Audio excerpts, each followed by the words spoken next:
The good news about IVF is because it's been around for so many years, treatment protocols have become very standardized, which means most IVF clinics will know exactly what to do for the patients who come to them, which is great because patients are no longer being used as guinea pigs. Not that they were ever being used as guinea pigs, but there was a lot of uncertainty involved, a lot of which has now disappeared. So we know pretty much how to treat any patient who comes to us.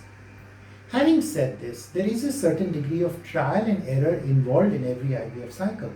Because even though we use a standardized treatment protocol, not every patient is standardized, and every patient is going to respond differently to any protocol we use. Now, we will categorize patients, for example, based on their age or based on their AMH levels or their antral follicle counts or what we think their ovarian reserve is, and even based on their response to previous IVF cycles.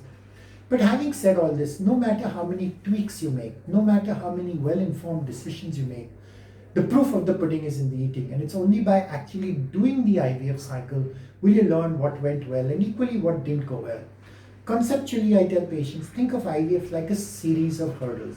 You need to cross all the hurdles to reach the finish line. You need to grow the follicles, we need to get the eggs out, we need to check the eggs are mature, the embryologist needs to fertilize the eggs, we need to make good quality blastocysts, we need to transfer them and they need to implant. And some things are in the doctor's hands, some things are in the patient's hands, and of course a lot of it is in nature's hands. And we really can't control the implantation process.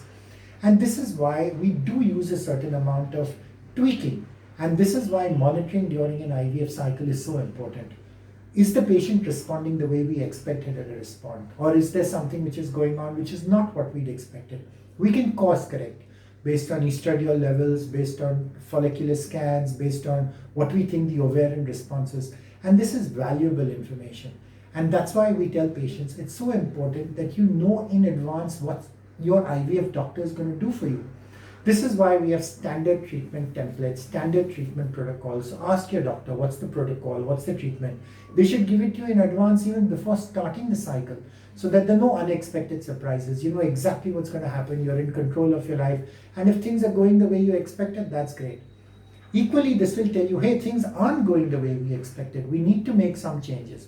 So you can have an intelligent discussion with your doctor and ask them what changes they're going to make and why.